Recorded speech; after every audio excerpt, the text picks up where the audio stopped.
اعوذ باللہ من الشیطان الرجیم بسم اللہ الرحمن الرحیم عزیزان من،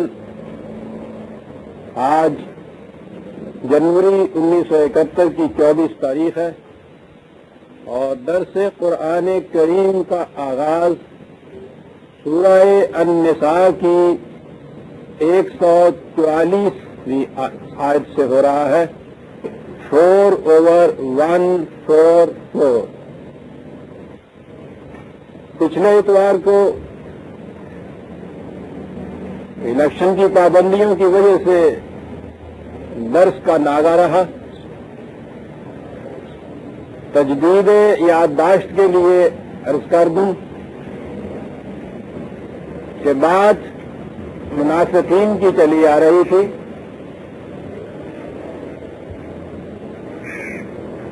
قرآن کریم نے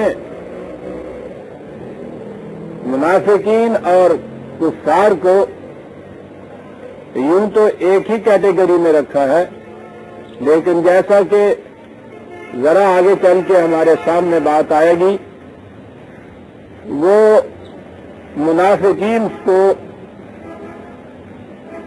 کافرین سے بھی زیادہ بدتر مخلوق قرار دیتا ہے۔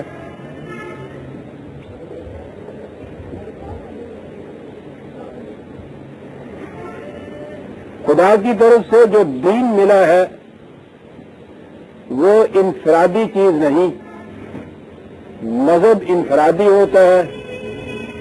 خدا اور بندے کے درمیان پرائیویٹ تعلق، پوجا پاٹ، گیان دھیان، پرستش، بس اتنا ہی تعلق ہوتا ہے، اور اسے ہر فرد الگ الگ اپنی اپنی جگہ انفرادی طور پہ کر سکتا ہے، بلکہ اس میں جتنی زیادہ انفرادیت ہو، تنہائی ہو، خلوت ہو، علیحدگی ہو، وہ اتنا ہی زیادہ سمجھتا ہے کہ خدا کا مقرب ہو گیا۔ یدی یہ ہندوؤں کے سادھو ہوں، سنیاسی بنواسی ہوں، عیسائیوں کے سینٹس ہوں، مسلمانوں کے یہ صوفی اور اولیاء اللہ ہوں، یہ آبادیوں سے بھی دور بھاگتے ہیں، جنگلوں میں چلے جاتے ہیں، آبادی میں رہتے ہیں تو خلوتوں میں رہتے ہیں، حجروں میں رہتے ہیں، خانقاہوں میں رہتے ہیں، زاویوں میں رہتے ہیں۔ وہ جتنا زیادہ تنہا ہوتا چلا جائے، وہ سمجھتے ہیں کہ اتنا ہی خدا سے تعلق زیادہ بڑھتا چلا جاتا ہے۔ تو مذہب میں یہی شکل ہوتی ہے، انسان کے اپنے ذہن کی پیداوار ہوتا ہے، جیسا ذہن میں تصور کر لیا اس کے مطابق راستے اختیار کر لیے۔ لیکن دین اجتماعی زندگی کا نام ہے، وہاں تو کونوا مع الصادقین ہونا پڑتا ہے۔ فادخلی فی عبادی ضروری ہے جنت میں جانے کے لیے کہ میرے بندوں میں داخل ہو، پھر جنت میں جا سکتا ہے۔ یہ ایک اجتماعی نظام کا نام ہے۔ اب اس اجتماعیت کی پہلی بنیادی شرط یہ ہے کہ جو لوگ اس نظریے پر ایمان رکھیں، اس تصور حیات پر یقین رکھیں، یہ جنہیں جماعت مومنین کہا جاتا ہے، وہ دوسروں سے الگ ایک جماعت بنے گی۔ مذہب میں تو یہ ہے کہ تمام امور جتنے بھی ہیں ان میں مشترک ہوتے ہیں، کافر، مومن، ہندو، مسلمان، سکھ، عیسائی، جسے سیکولر نظام کہتے ہیں، کہ دنیاوی امور جو ہیں وہ تو ان سب سے مشترکہ طور پر یہ ان کا فیصلہ کر سکتے ہیں، انہیں طے کر سکتے ہیں، اور اپنی پوجا پاٹ، ایشور کی بھکتی، پرستش، عبادت، اس میں وہ دوسروں سے الگ ہو جاتے ہیں۔ اسی کو سیکولر نظام کہا جاتا ہے کہ دنیاوی امور تو مومن اور کافر کے امتیاز کے بغیر اکٹھے ہو کر باہمی مشورے سے صحیح انہیں یوں طے کر لیا جائے، اور پرسنل معاملات، شخصی معاملات میں ہر ایک کو اجازت ہو کہ اپنے اپنے دین اور دھرم یعنی مذہب کے مطابق انہیں وہ فیصلہ کر لیا کرے۔ لیکن جب دین آئے گا تو اس میں تو یہ ایک الگ منفرد جماعت بنے گی جو صرف انہی لوگوں پر مشتمل ہوگی جو اس نظریہ حیات پر یقین اور ایمان رکھیں۔ کسی چیز کو آج کی اصطلاح میں دو قومی نظریہ کہتے ہیں۔ قرآن کریم نے یہ واضح طور پہ کہا کہ ہم نے انسانوں کو پیدا کیا، ان میں سے ایک جماعت مومنین کی ہوتی ہے، دوسری کفار کی ہوتی ہے۔ تو ہمارے ذہن میں تو جب ہم کفار کہتے ہیں تو کچھ، اور غیر مسلم بھی اس لفظ کو کچھ ایسے سمجھتے ہیں جیسے گالی دے دی ہو، تو یہ کوئی گالی کی بات نہیں ہے۔ یہ تو جیسے کہتے ہیں کہ کسی سوسائٹی کا ممبر اینڈ نان ممبر، یہ بالکل وہ چیز ہے۔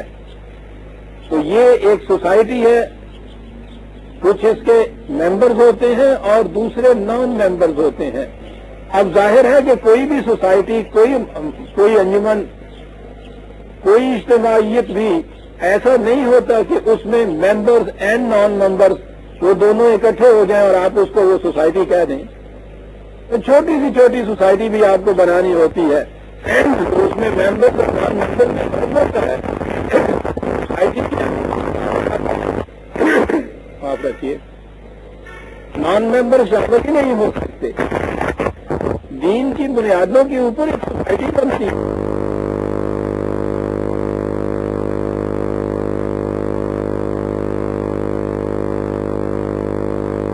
کے افراد تھے اور رسول صلی اللہ علیہ وسلم کے حقیقی چچا اور حقیقی قریش جتنے رشتہ دار عزیز تھے وہ دوسری قوم کے افراد تھے۔ قومیت کی تشکیل کی بنیاد دین نے یہ دی، نظریہ زندگی میں اشتراک، ایمان پر اشتراک۔ یہ چیز ہے جیسا میں نے کہا کہ دو قومی نظریہ اسے کہتے ہیں۔ یہ جو تصور ہے پاکستان کا جب دیا گیا، یہ خالص اسلام اور دین کی بنیادوں پہ یہ تصور دیا تھا علامہ اقبال نے۔ اس مطالبے کی بنیاد، پہلی بنیاد یہ تھی کہ مسلمان ایمان کے اشتراک کی بنیاد پر ایک الگ قوم ہے، کوئی غیر مسلم اس قوم میں شریک نہیں ہو سکتا، یہ کسی دوسری قوم کے ممبر ہو نہیں سکتے۔ اور دوسری چیز یہ کہ یہ جو الگ قوم بنتی ہے، اگر انہوں نے مسلمان کی حیثیت سے زندگی بسر کرنی ہے تو ان کے لیے اپنی آزاد مملکت کا ہونا ضروری ہے۔ اسلام ایک زندہ حقیقت بن نہیں سکتا تاوقت ہے کہ اس امت کو، اس ملت کو یہ کامل اختیار و اقتدار نہ ہو کہ وہ خدا کے احکام کو نافذ کر سکے۔ یہ تھی بنیاد اس پاکستان کے حصول کی۔ یہ جو چیز ہے کہ یہ الگ منفرد قوم ہے، غیر مسلموں کے ساتھ حسن سلوک کیا جائے گا، انصاف کیا جائے گا، عدل کیا جائے گا، انہیں انسانوں کے حقوق جو ہے وہ دیے جائیں گے، لیکن جو چیزیں اس قوم کے ساتھ مختص اور مخصوص ہیں ان میں وہ شریک نہیں کیے جا سکتے۔ اور سب سے پہلی چیز تو یہ ہے کہ اس مملکت میں جو اس آئیڈیالوجی کی بنیاد پر متشکل ہوتی ہے، نان ممبر جو ہے ان کے ساتھ دوستانہ تعلقات نہیں قائم کیے جا سکتے، رازدارانہ تعلقات قائم نہیں کیے جا سکتے۔ اسی لیے کہا کہ یا ایھا الذین آمنوا لا تتخذوا الکافرین اولیاء من دون المؤمنین۔ یہاں منفی اور مثبت دونوں چیزیں آ گئی۔ باہمی تعلقات جو ہے رفاقت کے، دوستداری کے، سرپرستی کے، دمسازی کے، ہم آہنگی کے، یہ صرف اس جماعت کے ممبرز کے ساتھ ہوں گی جنہیں مومنین کہا ہے۔ نان ممبرز کے ساتھ یہ تعلقات نہیں قائم ہو سکے۔ کہا کہ یہ ایسا کبھی نہ کرو۔ یہاں تو صرف اتنی سی چیز ہی کہی ہے، اس سے پہلے تو بڑی ہی تفصیل سے اس کے متعلق چیزیں آ چکی۔ سورہ آل عمران میں آپ دیکھ چکے ہیں، درس میں وہ آیت آ چکی ہے 3/117، 3/177۔ اس کے پہلے الفاظ دوہرا دوں کہ یا ایھا الذین آمنوا لا تتخذوا بطانۃ من دونکم۔ اے جماعت مومنین، اپنوں کے علاوہ کسی کو اپنا رازدار نہ بناؤ۔ اپنے رازوں میں شریک نہ کرو. اب سیدھی سی بات ہے کہ اگر کوئی نان ممبر جو ہے، کوئی غیر مسلم آپ کے شریک حکم ہوتا ہے، شریک حکومت ہوتا ہے، آپ کے مملکت کے امور کے اندر برابر کا شریک ہوتا ہے، اس سے تو کوئی راز چھپا ہوا نہیں رہ سکتا، چھپایا نہیں جا سکتا. قرآن کا یہ حکم ہے کہ لا تتخذوا بطانۃ من دونکم لا یعلونکم خبالا. یاد رکھو وہ کتنے ہی تمہارے اپنے کیوں نہ بنے، وہ تمہاری تباہی میں، تمہاری تخریب میں کوئی کمی نہیں کریں گے. اور بات ٹھیک ہے، آپ کو ایک زندگی کا نظریہ پسند ہے، اس کے مقابلے میں وہ دوسرے جو ہیں آپ سے متضاد نظریہ حیات کے قائل ہے. اب دو متضاد کشیں یکجا جمع کر رہے ہیں. آپ کے دین کا تقاضا ان کے تقاضوں سے بالکل مختلف متضاد ہے. اسی لیے قرآن نے یہ کہا ہے وَدُّوا مَا عَنِتُّمْ، جو چیز تمہارے لیے وجہ تکلیف اور باعث مصیبت ہوتی ہے اس سے وہ خوش ہوتے ہیں. یہ بات ٹھیک ہے، جب دو مفادات میں ٹکراؤ ہوگا تو ایک کے لیے جو چیز مفاد کا باعث ہوگی دوسرے کے لیے تکلیف کا موجب ہوگی. اس قسم کے متضاد عناصر کو ملا کے قوم بنایا نہیں جا سکتا، ان عناصر کو شریک حکم کیا ہی نہیں جا سکتا. ان کے بنیادی مقاصد الگ الگ ہیں، مطامع نگاہ الگ الگ ہیں، نسب العین حیات جدا جانا ہے. ایک مشرق کی طرف جانا چاہتا ہے، دوسرا مغرب کی طرف جانا چاہتا ہے. انہیں آپ یکجا اکٹھا کیسے کر دیں گے؟ قد بدت البغضاء من افواہہم وما تخفی صدورہم اکبر.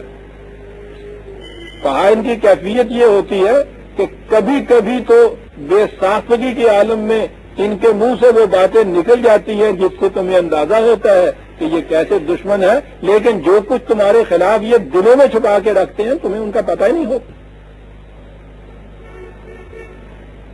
سارے قرآن کریم میں آپ دیکھیں گے کہ یہ حقیقت چلی آئے گی. اور یہی بنیاد تھی، جیسا میں نے کہا، اس مملکت کے حصول کی دو ہی چیزیں تھیں. دو قومی نظریہ کہ مسلمان اپنے ایمان کی بنیاد پر ہر غیر مسلم سے ایک الگ قوم ہے، غیر مسلم اس قوم کا فرد ہو نہیں سکتا. اور اس مملکت کی ضرورت اس لیے ہے کہ یہاں خدا کے قوانین کو نافذ کیا جائے. مملکت تو حاصل کر لی اور یہ دونوں چیزیں اس طرح سے نظر انداز ہوئیں، نسی منسی. تو اسلامی مملکت بنے گی وہ تو الفاظ بہرحال دہراتے چلے گئے، یہ 23 سال ہو گئے ہیں، ہم سنتے چلے آ رہے ہیں. لیکن یہ جو دوسری چیز تھی یہاں پہنچنے کے بعد کہ یہ مسلمان ان سے الگ ایک قوم ہے، اس کا تو نام ہی کسی نے نہیں لیا.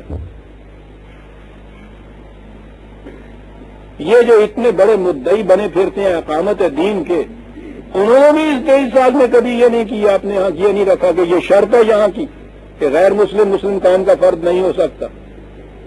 جمہوریت لیے پھر رہے ہیں سب، مسلم اور غیر مسلم سارے اکٹھے ہو کے.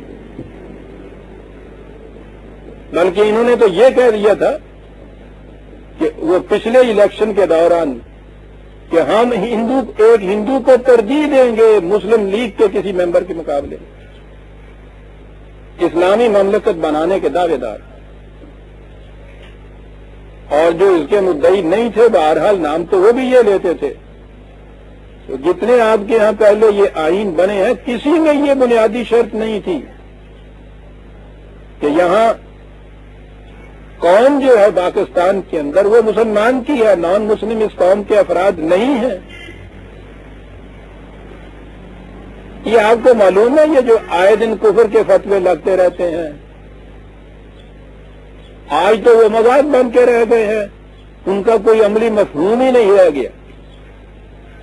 اسلامی مملکت کے اندر یہ بہت بڑی چیز ہوتی تھی. اس کے معنی یہ ہوتے تھے، ایک تو یہ کہ یہ کسی ملا مولوی مفتی کا کام نہیں تھا کہ کسی کو مسلم اور کسی کو کافر قرار دے دے. یہ تو مملکت کا کام تھا کہ کانسٹیٹیوشنلی وہ بتائے کہ کون اس قوم کا فرد ہو سکتا ہے کون نہیں ہو سکتا بنیادی طور پر، اور جو نہیں ہو سکتے ان کے معنی یہ تھے آج کی اصطلاح میں، یا جنہیں یہ کہہ دیں کہ یہ نہیں رہا اس کا فرد، کانسٹیٹیوشنلی آج کی اصطلاح میں کہیے کہ وہ ڈس فرنچائز ہو جاتا تھا، وہ ڈس کوالیفائی ہو جاتا تھا، وہ آپ کی پارلیمنٹ کا ممبر نہیں بن سکتا تھا، وہ آپ کا ووٹر نہیں ہو سکتا تھا، وہ آپ کے یہاں کی حکومت کے امور میں شرکت نہیں کر سکتا تھا، یہ جس پہ کفر کا فتویٰ لگا دے آپ یہ کہے، اس لیے کہ وہ نان ممبر ہو جاتا تھا۔ کفر کے فتوے کے معنی یہ ہے کہ آپ اپنی سوسائٹی سے اس کو خارج کر دیتے ہیں، لیکن یہاں تو کسی کانسٹیٹیوشن میں بھی یہ بات نہیں آئی، کسی کی زبان پہ ہی یہ بات نہیں آئی صاحب آج تک۔ پہلی بنیاد، اور دوسری بنیاد جو تھی اسلامی مملکت بنانے کی، ابھی وہ بھی آیت آتی ہے تو میں عرض کروں گا، یہاں بہرحال یہ کہا کہ یا ایھا الذین آمنوا لا تتخذوا الکافرین اولیاء من دون المؤمنین، یہ خالصتاً آئیڈیالوجی کی بیسس پہ یہ جماعت بنتی ہے، جو اس آئیڈیالوجی میں بلیو نہیں کرتا وہ تمہارا دوست نہیں ہو سکتا، ہمیں بھلا ان سے واسطہ کیا جو تجھ سے ناآشنا رہے۔ آگے دیکھیے اس کے لیے تحدید کتنی بڑی ہے، اتریدون ان تجعلوا للہ علیکم سلطانا مبینا، کیا تم ایسا کرنا چاہتے ہو؟ ایسا کرو گے تو اس کے بعد پھر خدا کو تمہارے اوپر اپنا غضب اور عذاب نازل کرنے کے لیے کسی اور دلیل کی ضرورت نہیں رہے گی، تنہا یہ ایک دلیل کافی ہو جائے گی کہ تم نے اپنوں کے سوا دوسروں کو اپنا دوست، رازدار، شریک حکم، شریک مملکت، اپنی قوم کا فرد تسلیم کر لیا، کسی اور دلیل کی ضرورت نہیں رہے گی۔ اور کیجیے عزیزان من، لیکن قرآن تو آپ کا صرف رہ گیا مردوں کی جان نکالنے کے لیے۔ ذکر منافقین کا آ رہا تھا اور میں نے گزارش کیا تھا کہ اگرچہ قرآن دونوں کو ایک کیٹیگری میں رکھتا ہے، لیکن منافقین جو ہیں ان کو ان المنافقین فی الدرک الاسفل من النار، ذہن میں یہ آتا ہے کہ جہنم میں سب سے بڑا عذاب جو ہے وہ بہرحال کفار کو ہی ہوگا، کہتا ہے جہنم کے سب سے نچلے درجے کے اندر منافق ہوگا۔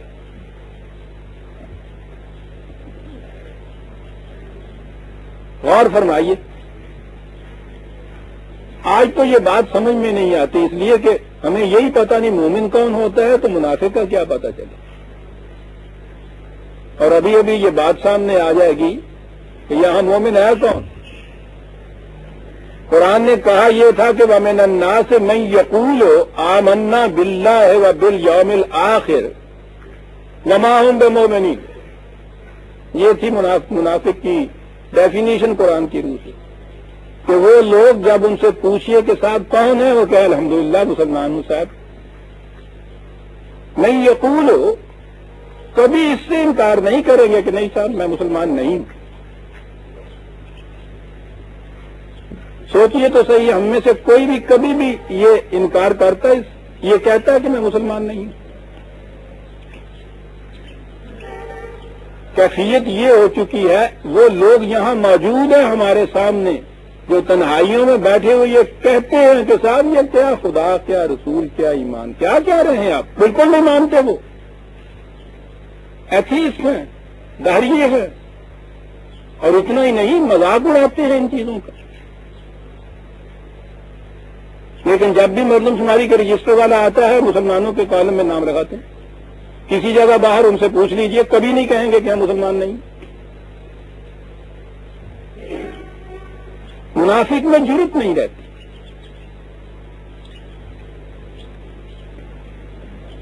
کفر اور الحاد اور ظاہریت کے لیے تو بہت بڑے کرج کی ضرورت ہے۔ معاشرہ میں رغم اٹھ کے کھڑے ہو گئے یہ کہنا ہم تم میں سے نہیں ہیں، اس کے لیے جرأت کی ضرورت ہے۔ کیفیت ان کی یہ ہے میں ذرا آگے چل کے آ رہی ہیں یہ آیات جہاں قرآن نے کہا ہے کہ وہ لوگ بھی تمہیں ملیں گے جو ظاہر یہ کریں گے کہ وہ خدا پر ایمان رکھتے ہیں. آگے اس نے بتایا ہے کہ پھر ٹیسٹ کیس کون سا ہے جہاں سے پتہ چلے کہ یہ نہیں رکھتے ایمان. یہاں تو منافق کا ذکر ہو رہا ہے. جہنم کے عذاب کے پستری گہرائیوں میں سب سے بڑے عمیق غاروں کے اندر ہر وقت مسلسل جہنم عام مثال کے مطابق کسی آسامی کے لیے بی اے ہونے کی شرط ہو. ایک کینڈیڈیٹ پھر حقیقت بی اے ہے، وہ آیا، سلیکٹ ہو گیا، وہ آ گیا، اطمینان ہو گیا. ایک امیدوار بی اے نہیں ہے، اس نے کہا کہ میں بی اے نہیں ہوں، انہوں نے کہا کہ نہیں لیے جا سکتے، نہیں ملی، چلا گیا، معاملہ ختم ہے. اس ملازمت کی جو مراعات وفات ہے اس سے تو محروم ہوا، دل میں کوئی آگ تو نہیں رہی. ایک امیدوار ہے وہ بی اے نہیں ہے، وہ یقول ہو انی بی اے، آگے کہتا یہ ہے کہ میں بی اے ہوں، سلیکٹ ہو جاتا ہے. آپ سوچئے کہ یہ جو ملازمت کے 30 سال ہی نہیں اس کے بعد بھی اس کی کیفیت کیا ہوگی. تَعْذَبُونَ كُلَّ صَيْحَةٍ عَلَيْهِمْ قرآن کہتا ہے کہیں پتا کھڑکا اور اس کی جان گئی کہ پکڑا گیا، پتا چل گیا میں بھی یہ نہیں. ملازمت کی مراعات تو ملی ہوئی ہیں، ہو سکتا ہے کہ بہت بڑے عزت کے مقام پہ فن خامی بن چکے ہوئے ہیں اس میں، لیکن ہر وقت یہ دھڑکا کہ ذرا پتا چل گیا کسی کو تو پوچھو نہیں پھر کیا ہوگا. مسلسل جہنم نار اللہ الموقدۃ التی تطلع علی الافئدہ، اللہ کی بھڑکائی ہوئی آگ جو دلوں کو لپیٹ لیا کرتی. جہنم کا یہ ہے نا درک اسفل. میں نے کہا کہ کافر کی صرف محرومی ہے، وہ اس کو یہ مراعات صرف حاصل نہیں ہوئی، ایک دفعہ اس نے فیصلہ کر لیا ہے کہ میں نے یہ نہیں لینی، بہرحال نہیں ہے، کچھ اور سوچ لے گا. یہ جو نہیں تھا اور اس نے کہا کہ ہوں میں، ساری زندگی جہنم کے عذاب کے اندر گزرتی. ذرا سوچئے کہ کس عذاب میں یہ قوم پکڑی ہوئی اپنی. آزادی ہندو کو بھی ملی، ہمیں بھی ملی. اس نے پہلے دن سے یہ فیصلہ کر لیا کہ مذہب کو حکومت سے کوئی تعلق نہیں ہے. یہاں سیکولر نظام ہوگا، مذہب ذاتی پرائیویٹ معاملہ ہے، ہر ایک کو اپنے اپنے پرائیویٹ معاملے کی آزادی ہوگی، جس طرح سے جی چاہے وہ کریں، ہم اس میں دخل نہیں دیں گے، لیکن امور مملکت کے اندر مذہب کا کوئی دخل نہیں ہوگا. دوسرے سال کانسٹیٹیوشن بھی بن گیا اور اس نظام کے اوپر وہ چلے جا رہے. کوئی پیچیدگی نہیں، کوئی مشکل نہیں، کوئی دشواری نہیں، کوئی ڈیمانسٹریشن نہیں، کوئی تاریخ نہیں، کچھ نہیں. یہاں 23 سال ہو گئے آپ کے ہاں آئین سازی کے مسئلے میں بھنور میں پھنسی ہوئی کشتی کی طرح آپ کی امت ہے، سب آگے ایک قدم ہی نہیں چل سکتے. کیا ہوا؟ یقول آمنا باللہ وبالآخرہ، دعویٰ یہ کیا کہ اسلامی مملکت بنے گی، اور اس کے بعد دونوں کیٹیگریز ہیں. مذہب پرست طبقہ ماڈرن طبقے کو ہمیشہ کوستا رہتا ہے کہ یہ نہیں اسلامی مملکت بننے دیتے، چلیے ہم تسلیم کیے لیتے ہیں کہ یہ نہیں بننے دیتے. ان کی طرف آ جائیے کہ جو اسلام کے مدعی ہیں اور کہتے ہیں کہ ہم تو یہاں اسلامی مملکت بنا کے رہیں گے. 23 سال تک یہ کہتے چلے آئے کہ اسلامی مملکت یہ بنے گی اور اس میں ہم کتاب و سنت کے مطابق قوانین نافذ کریں گے.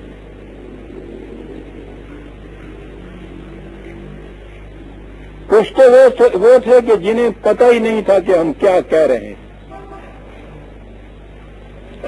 مذہب پرست طبقے میں اکثریت ان کی ہوتی ہے جنہیں کچھ پتہ نہیں ہوتا چلا آ رہا ہے، کرتے چلے جا رہے ہیں۔ ان وجدنا آباءنا علی امۃ، بس متواتر ماں باپ سے ایک روش چلی آ رہی ہے، وہ دوہرائے چلے جا رہے ہیں۔ لیکن وہ بھی تھے جنہیں اس کا پتہ تھا کہ ایسا نہیں ہو سکتا، اور مسلسل کہتے چلے جا رہے تھے۔ یخادعون اللہ والذین آمنوا، دھوکہ دے رہے تھے خدا کو بھی، جماعت مومنین کو، مسلمانوں کو بھی۔ یہ بنے گا صاحب، جب بھی کبھی ایسا موقع آیا، ٹیسٹ کیس آیا، بنانے کی بات آئی، وہیں سے جل دے کے کسی طرف سے نکل گئے۔ منافق تو کہتے اس کو ہے، بنیادی طور پہ آپ کو پتا ہے نا، میں نے آپ کو بتایا تھا کہ نون پہ قاف جو مادہ ہے اس کا، یہ جو جنگلی چوہا ہوتا ہے وہ ایک طرف سے دل بناتا ہے اور اس کے اندر جا کے اسی وقت دوسرا راستہ پہلے سے کھود کے رکھ لیتا ہے کہ ادھر سے خطرہ ہوا کہیں تو جھٹ سے ادھر سے نکل گیا۔ منافق کے معنی ہوتے ہیں کسی جگہ داخل ہونے کے ساتھ یہ سوچ لے کہ باہر جانے کا راستہ کون سا ہے، تو پہلا فیصلہ کر لے، انتظام کر لے تو کوئی گل نہیں، نکل جاؤں گے۔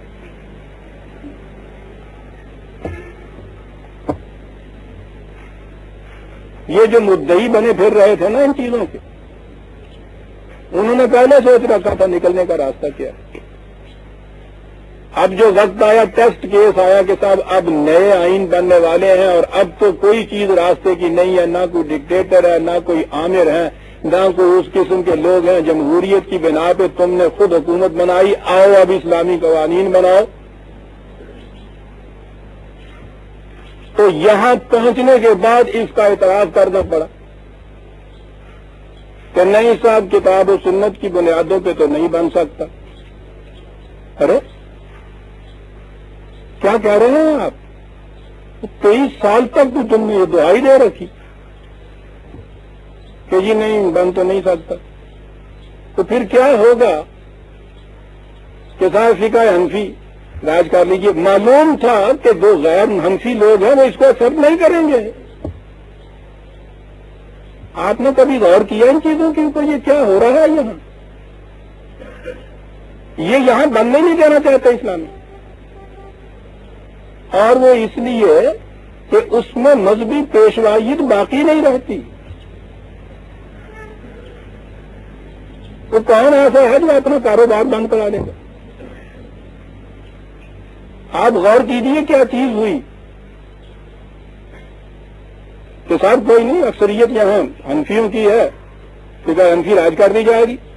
معلوم ہے انہیں کہ یوں ہی یہ بات کہی اور غیر حنفی اٹھ کھڑے ہوں گے تو ناچے وہ اٹھ کھڑے ہوں گے کہ ہم بھی اس کو اسلامی مانتے نہیں ہیں، آپ ہم سے وہ اسلامی منوا کس طرح سے سکتے ہیں؟ یہ بھی جانتے تھے نہیں منوا سکتے۔ ان سے کہا کہ پھر کیا بات ہے، آپ چاہتے ہیں آپ کی فقہ آ جائے، ان کی فقہ یہ کیسے مان سکتے؟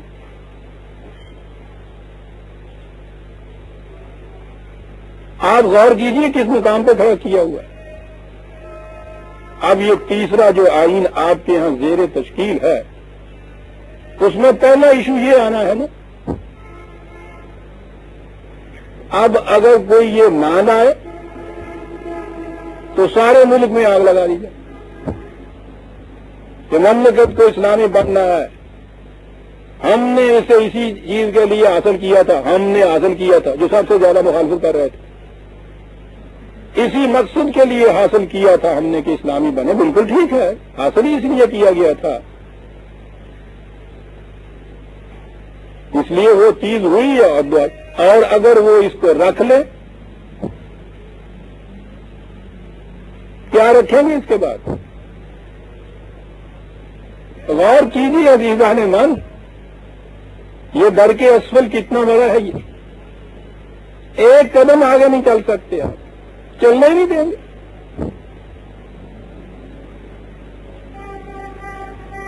قرآن میں تو ایک ہی بات کہی تھی نا، مومن اور کافر میں جو فرق کیا تھا. سوچئے گا، من الناس من یقول آمنا باللہ وبالیوم الآخر وما ہم بمؤمنین. اس نے تو ایک ہی تخصیص کی لائن کھینچی تھی نا کہ وَمَن لَّمْ يَحْكُم بِمَا أَنزَلَ اللَّهُ فَأُولَٰئِكَ هُمُ الْكَافِرُونَ. سیدھی سی بات. جو کتاب اللہ کے مطابق حکومت نہیں کام کرتے انہیں کافر کہا جاتا ہے. کتاب اللہ کا آج بھی نام لیجئے تو آپ دیکھیے آپ کے خلاف کیا کچھ ہوتا ہے. تو قرآن نے تو ڈیفینیشن ہی مومن کی یہ کی، کتاب اللہ کے مطابق حکومت قائم کرنے والے مومن، اس کو چھوڑ کے دوسرا کچھ اس کے علاوہ کوئی اور کرنے والے جو ہیں وہ کافر. اس طرف کوئی نہیں آئے گا. آج بھی کیا کہ دیکھ لیجیے،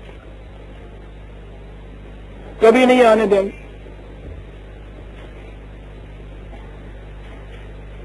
سوچئے تو صحیح کہ پھر اس ملک کا بنے گا کیا کہ میں یقول آمنا باللہ وبالیوم الآخر، جو دعویٰ کرتا چلا جائے کہ یہ اسلامی مملکت بنے گی، اور اسلامی مملکت بنانے کے لیے جو خدا نے ایک بنیادی شرط قرار دیا اس سے انکار کرتا چلا جائے اور کہے نہیں کہ میں انکار کر رہا ہوں.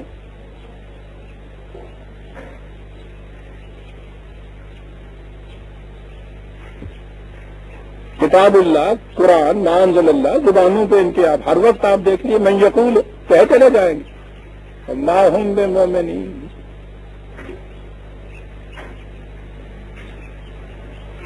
انفرادی طور پہ تو میں نے عرض کیا تھا کہ اپنی ایک چیز کو چھپا کے کچھ بن کے دوسری چیز لینے والا وہی جو نان گریجویٹ تھا اور بی اے بن کے جس نے اسامی حاصل کر لی، ملازمت کے سارے دوران میں کس جہنم سے گزرا. اور اجتماعی طور پہ آپ دیکھ لیجئے یہ ہماری مثال کہ دعویٰ اس چیز کا ہے اور ایمانداری سے کوئی نہیں اس کے اوپر آ رہا. یہ نہیں کہ بات سمجھ میں نہیں آتی. میں پوچھتا ہوں کہ اس آیت کے معنی کس کی سمجھ میں نہیں آ سکتے. چار تو لفظ ہیں یہ، فَمَن لَّمْ يَحْكُم بِمَا أَنزَلَ اللَّهُ فَأُولَٰئِكَ هُمُ الْكَافِرُونَ.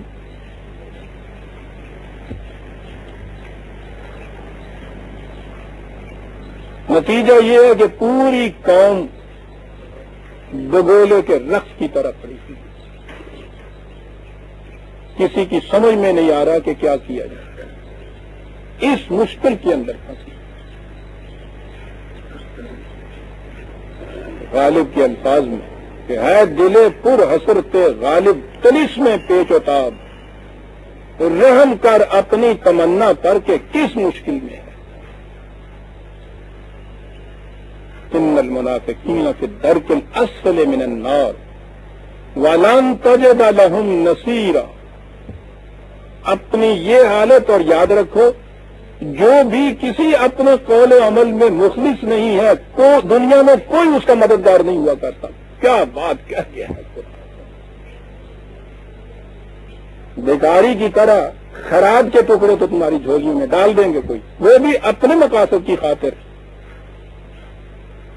دوست کوئی نہیں ہوگا، مددگار کوئی نہیں ہوگا، ناصر کوئی نہیں ہو سکے گا. تو معلوم ہے کہ ان کی بات کا اعتبار کیا.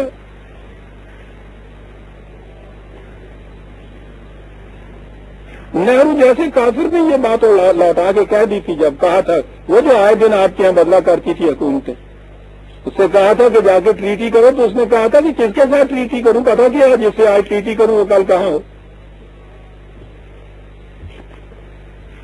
فعل و فعل کا اعتبار نہیں. ولن تجد لهم نصیرا.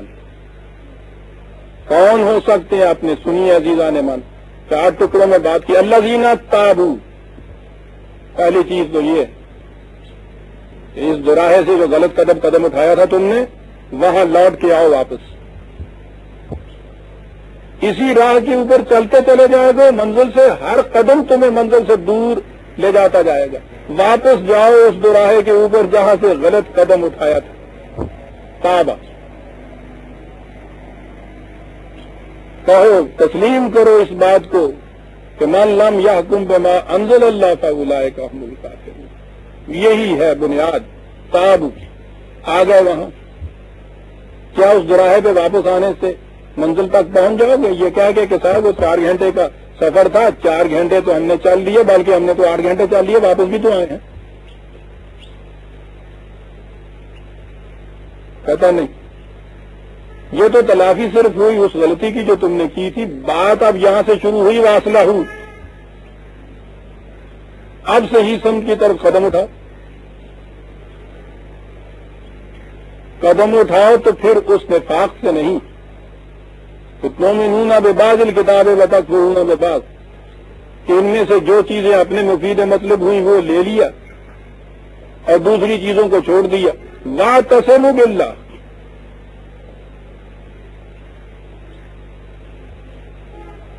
محکمیت سے مضبوطی سے تھامو حبل اللہ کو. وَأَخْلَصُوا دِينَهُمْ لِلَّهِ، اپنی اطاعت و فرما پذیری، نظام سلطنت، نظام حکومت، اپنے دین کو خالص اللہ کے لیے کرو. یہ کرو گے تو فَأُولَئِكَ مَعَ الْمُؤْمِنِينَ، پھر تم مومنین کی جماعت میں شامل ہو سکو گے.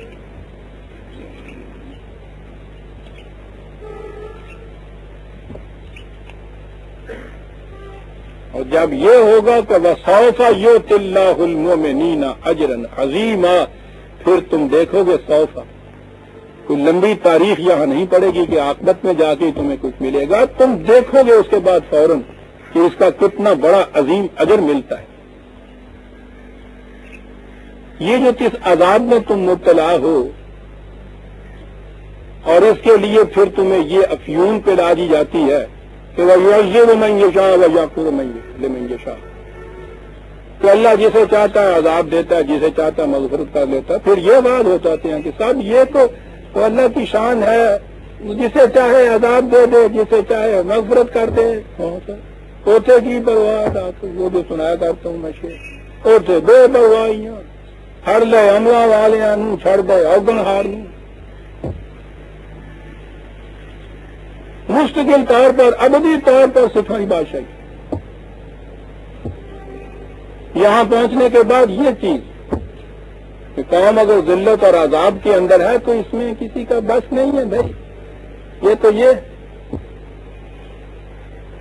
يُعَذِّبُ مَن يَشَاءُ وَيَغْفِرُ لِمَن يَشَاءُ، اللہ جسے چاہتا ہے عذاب دیتا ہے. تو کہتا ہے مَا يَفْعَلُ اللَّهُ بِعَذَابِكُمْ إِن شَكَرْتُمْ، اگر تم اس طرح سے ایمان لاؤ اور قدردانیاں کرو اقدار کی، میں نے تمہیں عذاب دے کے کیا کرنا ہے. آہا، ہم نے تمہیں عذاب دے کے کیا کرنا ہے. سائیکالوجی میں ایک نفسیاتی کیفیت ہوتی ہے، سیڈزم اسے کہتے ہیں، دوسرے کو تکلیف پہنچا کے خوش ہونا. یہ جتنے مستبد، چنگیز اور ہلاکو اور یہ اس قسم کی شخصیتیں تاریخوں میں ملتی ہیں نا، ان کے متعلق ان کا انالیسس یہ ہے کہ وہ سیڈسٹک تھے. تو اب یہ ہو نفسیاتی کیفیت دوسرے کو تکلیف پہنچا کے خوش ہونے کی، اور قوت اور اختیار حاصل ہو جائے چنگیز اور ہلاکو کا، تو پھر تو آپ سمجھ لیجیے نا کہ وہ کیا کچھ کریں گے. وہ جو پہلے بادشاہوں کے باتیں سنتے ہیں نا کہ کسی کے خلاف ہوئے تو ٹھیک ہے تو اس کو قتل کرا دیجئے، وہ قتل نہیں وہ کراتے تھے. جس عذاب سے اس کو قتل کراتے تھے، اندھے کنویں میں ڈالے ہوئے ہیں، بڑے بڑے چوہے وہاں چھوڑے ہوئے ہیں، بچھو اور سانپ چھوڑے ہوئے ہیں، بھوک سے بھی مار رہے ہیں، چیخ رہے ہیں، ہاتھیوں کے باؤں تلے ان کو رلوایا جا رہا ہے، کھالیں کھچوائی چلی جا رہی ہیں، ان کی مونڈا لٹکوایا ہوا ہے. ایسے بادشاہ گزرے ہیں جو اپنا تخت اس جگہ بچواتے تھے جہاں ارد گرد ان اندھے کنویں کے اندر دشمنوں کو ڈالا ہوتا تھا، اور ان کی سسکیوں اور آہوں کی آوازیں آتی تھی. جس دن کم ہو جاتی تھی اس دن حکم ہوتا تھا داروغے سے کہ یہ کیا ہوا، آج آوازیں کم آ رہی ہیں، نئے تازے ڈالو اس کے اندر اس قسم کے لوگ. یہ ایک ذہنیت ہو جاتی ہے. اب سوچئے کہ یہ ہو ذہنیت تو میں تو ہلاکو اور چنگیزتا کی رہتا ہوں کہ قوت یہ ہو، قوت ہو خدا کی، اور معاذ اللہ ہو وہ کالی دیوی، آپ کو پتا ہے ہندو کے ہاں کالی دیوی جو ہوتی ہے اس کے گلے میں انسانوں کی کھوپڑیوں کے ہار ہوتے ہیں، وہ ہوتی ہے سیڈسٹک مینٹالٹی. ان کی نفسیات میں یہ کیفیت تھی کہ اونچے ورن کا ہندو نیچے ورن کے ہندو کو دبا کے گلا گھونٹ کے خوش ہوتا تھا. ان کا خدا جو تھا کالی دیوی ہوتا تھا، کالی بھیرو ہوتا تھا. کبھی یہاں تو اب ہے نہیں، پتہ نہیں انڈیا میں آپ نے دیکھا ہوگا، سرخ رنگ کی اتنی بڑی زبان نکلی ہوئی، بھیانک ڈائن جیسی شکل، اس کے 4-5 ہاتھ ہوتے تھے. میں دیکھ رہا ہوں احباب کو جنہوں نے شملہ کی کالی باڑی کی حال میں یہ دیکھی ہوئی تھی مورتی، توبہ توبہ، بڑی ڈراؤنی شکلیں ہوتی تھی، اور گلے میں انسانوں کی کھوپڑیوں کا ہار، یا وہ انسان کی لاش کے اوپر کھڑی ہوئی ہیں اور ہاتھ میں ان کے وہ کنڈل سی تھی، اس میں اس کو چبھویا ہوا ہے، خون کے فوارے چھوٹ رہے ہیں، دیوی یا دیوتا خوش ہو رہے ہیں. میں نے عرض کیا ہے کہ یہ ہو نفسیاتی ذہنیت کسی کو، مینٹالٹی کسی کی، اور قوت اور اقتدار ہو لا منتہا، توبہ. لیکن یہ ہے خدا کا تصور، ما یفعل اللہ بعذابکم ان شکرتم. پھر تم اگر ان چیزوں کی قدردانی کرو جو ہم نے تم سے کہی ہیں، ہم نے تمہیں عذاب دے کے کرنا کیا ہے. بڑی عجیب چیز یہ ہے وہ خدا. ما یفعل اللہ بعذابکم، کتنا حسین انداز ہے. تم سوچو تو صحیح، تمہیں تکلیف پہنچا ہم نے کرنا. مرے تو مارے شاہ مدار، تو خود ہی مر رہا ہے، اس کو گھر مارا تو کیا مارا تمہیں. عبید اور عباد قرآن یہ کہتا ہے سب چھوٹے چھوٹے بیچارے بچے باقی، تمہیں مار کے ہم نے کیا کرنا ہے.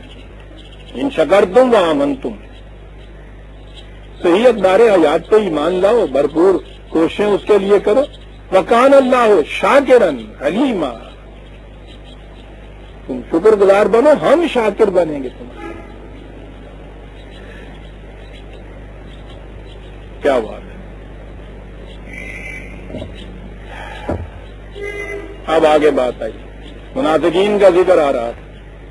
ان میں سے کہا تھا کہ اگر یہ اپنی روش چھوڑ کے یہ کچھ اختیار کر لے باتیں، تو پھر تمہیں اس کی اجازت نہیں دی جا سکتی کہ اس کے بعد ان کا جو پاسٹ کیریئر ہے اس کے متعلق تشہیر کرتے تھے. ہاں یہ تھا، ایسا کیا کرتا تھا، ہمیں یاد ہے وہ دن، یہ کچھ تھی ان کی کیفیت، ہاں یہ بنے ہوئے تھے. لا یحب اللہ الجہر بالسوء من القول، ہم قطعاً اس بات کو پسند نہیں کرتے کہ ان چیزوں کا چرچا کرتے پھرو پھر. ہاں کب سلف ٹھیک، اور انہیں کے متعلق نہیں، خود معاشرے کے متعلق بھی یہ چیز انفرادی طور پہ کسی کو حق نہیں دیا جا سکتا کہ وہ جس چیز کو ناپسند سمجھتا ہے اس کے متعلق ڈیمانسٹریشن شروع کر دے، دعائی دینی شروع کر دے. قتل نہیں، یہ ٹھیک ہے. الا من ظلم، جس پہ ظلم ہوا ہو وہ ظلم کی کو فریاد کر سکتا ہے، لیکن اس پہ اگر ظلم نہیں ہوا، کوئی بات جو اسے ناپسند ہے، یہ بات غلط ہے کہ دوسروں کے خلاف تم ان کی تشہیر کرتی پھر. اور معاشرے کے اندر تو قرآن کریم نے خاص احتیاطی تدابیر اختیار کرنے کو کہا ہے. اسی صورت میں ذرا پہلے 4/83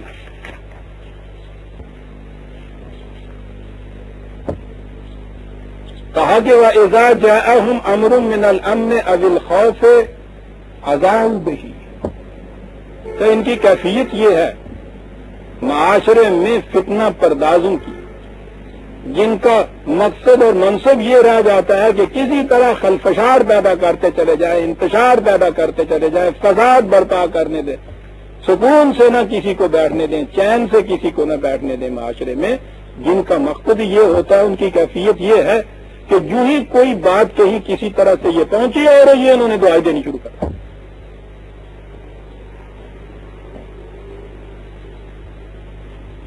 کہا کہ کیا ہے تو یہ پہنچے، پھر اس کو دبا کے بیٹھ جاؤ. ہو سکتا ہے کہ پھر واقع وہ بات صحیح ہو، اس کے نتائج و عواقب بڑے ہی نقصان رساں ہو معاشرے کے لیے. وَلَا رُدُّوهُ إِلَى الرَّسُولِ وَإِلَى أُولِي الْأَمْرِ مِنْهُمْ، لَعَلِمَهُ الَّذِينَ يَسْتَنبِطُونَهُ مِنْهُمْ، کرو یہ کہ اگر ایسی کوئی بات آئے تو جو ارباب اختیار و اقتدار ہیں، ذمہ دار لوگ ہیں، ان تک جا کے رپورٹ کرو تاکہ وہ تحقیق کر لیں، پھر کسی صحیح نتیجے پہ پہنچے، اس کے مطابق مناسب اقدامات کریں۔ کہا یہ طریقہ ہونا چاہیے۔ اور یہاں تو یہ کیفیت ہو گئی ہے، پہلے تو وہ یہ تھا نا کہ ایک پر دیا ڈارا بنا ہے گے نا، یعنی کہیں کو پر دیکھا تو کہا وہ ڈار ہوتی ہے نا، پرندے جھنڈ کے جھنڈ، تو اس کی یہ بناتے ہیں، ذرا سی چیز ہوتی ہے اتنا بڑا ابھارتے ہیں، ہم اس مقام پہ پہنچ گئے ہیں کہ پر بھی نہیں ہوتا تو ڈارا بن رہی ہوں گی۔ اکالی آپ نے تماشا یہ دیکھا جو ہمارے ہاں ہوا تھا، اس میں کوئی کلام نہیں کہ حضور ذات رسالت مآب صلی اللہ علیہ وسلم کی ذات اقدس و اعظم اتنی بلند ہے کہ حضور کی تعظیم، تکریم، احترام، اس کے لیے تو اس سے زیادہ اور کیا کوئی کہے گا کہ بعد از خدا بزرگ توئی، تو سب ہوتا ہے۔ حضور کی ذات اقدس میں کسی قسم کی اہانت، گستاخی جو ہے کبھی مومن برداشت نہیں کر سکتا، لیکن یہ بھی تو خدا کا حکم ہے کہ کوئی ایسی چیز آئے اس کے متعلق جو ذمہ دار ارباب ہیں ان تک بات پہنچائیے، وہ مناسب تحقیق کریں، وہ پھر اقدامات کریں جو کچھ کرنا ہے۔ اور اگر کیفیت یہ ہو جائے کہ وہ جس کا جی چاہے لوڑے ایک چیز کو، پھر وہ تقریبات کی یہ کیفیت، توڑ پھوڑ، آگ لگاؤ، یہ کرو وہ کرو، معاشرہ میں کبھی امن نہیں قائم رہ سکتا عزیزان میں۔ اور یہ سارا کچھ ہونے کے بعد کل کے اخبار میں یہ نکلا، آپ احباب نے